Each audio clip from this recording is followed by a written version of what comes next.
Now on Sunrise, the Blazers break their silence after their head coach was indicted and arrested in a nationwide gambling probe. What fans and team leadership are saying about the bombshell allegations. Plus, an Oregon City man stands accused of killing his girlfriend, then moving her body. Why detectives are now looking for his teenage son. Your news starts now.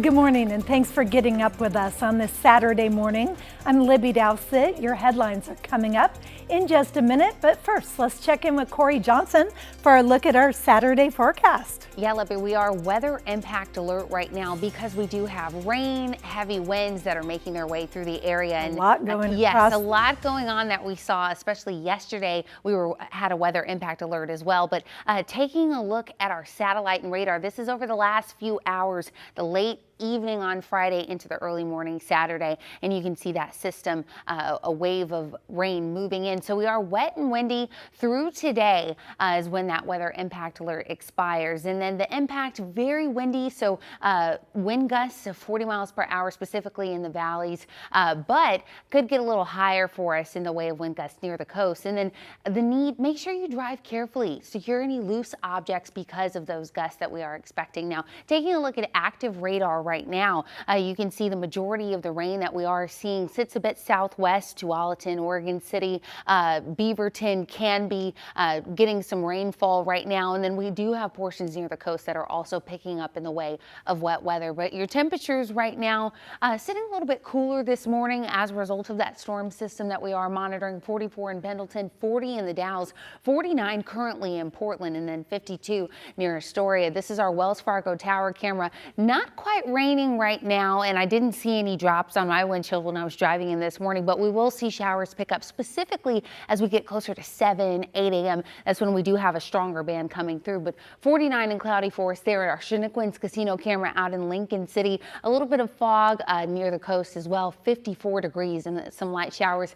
Keep in mind we do have a high wind warning in place specifically near the coast. That's until tonight at 11 p.m. But we'll break down the timing of the rain as well as what you can expect as far as temperatures coming up in just a bit, Libby. All right, Corey, thank you. The atmospheric river drenched the Portland metro area, hitting the coast especially hard. We checked out the conditions in Seaside Friday, where a quick walk down the street left you soaking wet. But despite that, we still found a few people out and about, most visiting from out of town. Love being out here, so a little rain won't ruin our weekend. I don't mind a few days of it, but by February, March, I'm a little tired of the rain. If you don't own a rain jacket, you're not from around here, so you might as well own it or move out. He has a good one. We also spoke to the owner of Beach Books. They tell us the rain is actually good for business. The wet stuff brings in more people on a fall day than normal, so it's no damper on their business. The Portland Trail Blazers find themselves in an eye of a storm of controversy. Head coach Chauncey Billups suspended as he faces a bombshell federal indictment tied to gambling, rigged poker machines, and the mafia. In his place, assistant coach Tiago Splitter, who just joined the team in June, has been promoted to interim head coach. He says he and the team are focusing on the path ahead. And this is all happening as the new NBA season is only several days in. The Blazers hosted Golden State last night. Orlando Sanchez talked to the coach, the players, even the NBA's commissioner. Trailblazers interim head coach Tiago Splitter saying he found out just like everyone else on the news and on social media. He said the vibes in the locker room, not great. Splitter and his team had to get up for a game here at the Moda Center one day later. The NBA in shock. I had a pit in my stomach. It was very upsetting. Commissioner Adam Silver reacting to the allegations against Trailblazers head coach Chauncey Billups and his alleged role in a massive gambling scheme. Deeply disturbed. There's nothing more important to the league and its fans than the integrity of the competition. Good evening, basketball fans. In Rip City, Welcome back to the beautiful Moda Center. the show goes on.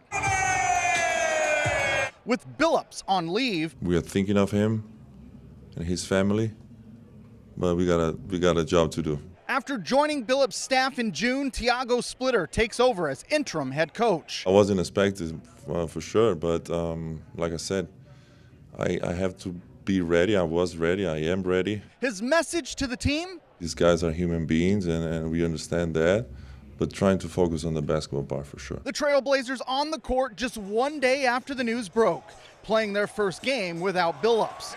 The game plan remains the same. It was like a collective thing that we put together months ago, and we're just going to follow the plan. The Trailblazers going toe-to-toe with the Golden State Warriors, collectively stepping up. 8 players scoring in double figures, 10 different Blazers putting up points. A team effort en route to a 139-119 victory, Portland's first win of the season. Keep being together, be there for each other, support each other, and as I said, like, no team in the NBA looks at us and feels sorry for us, you know? So in the end of the day, you know, we got to do what we got to do, and Tiago now is our head coach, and this is the team, and this is how we're going to keep moving forward. Splitter came into the post-game press conference with his shirt a little damp.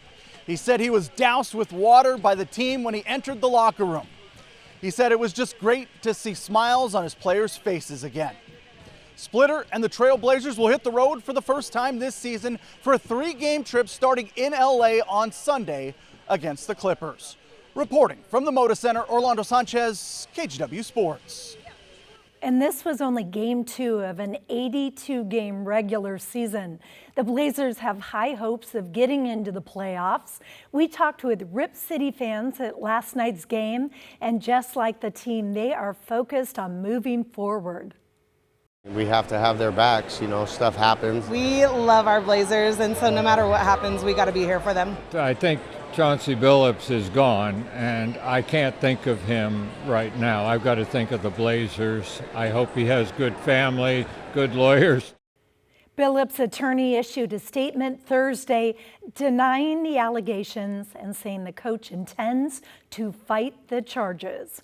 Stay with KGW as we follow the latest on the Blazers and the case against Chauncey Billups. You can find up-to-the-minute updates anytime on KGW.com, on our KGW mobile app, and our free TV streaming app, KGW+. To our continuing coverage of the legal battle over whether the president can deploy National Guard troops to Portland. The Ninth Circuit Court of Appeals has put its ruling, the one permitting troops, on hold while it determines whether a larger panel of judges should hear that case. Meantime, the original judge here in Portland, Judge Karen Immigat, is now weighing whether to lift a second temporary restraining order. And while she indicated a decision by Monday that could be pushed back, given what's going on with the Ninth Circuit, bottom line, the president cannot deploy troops until 5 p.m. Tuesday and possibly longer, depending on how things play out. An Oregon City father is under arrest for killing his girlfriend, then moving her remains. His 15-year-old son is now also behind bars.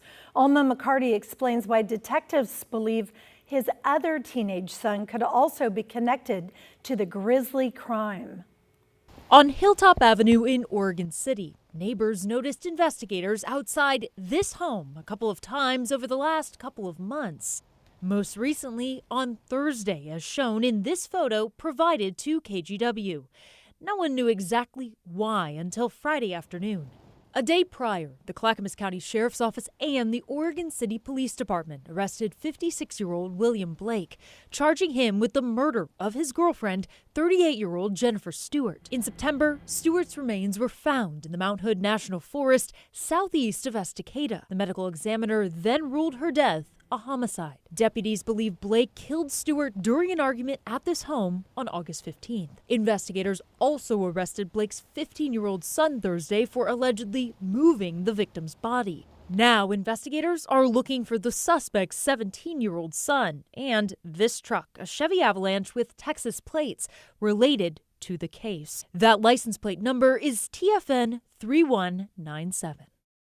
The Clackamas County Sheriff's Office is asking anyone with information about the teen or that truck to reach out to investigators.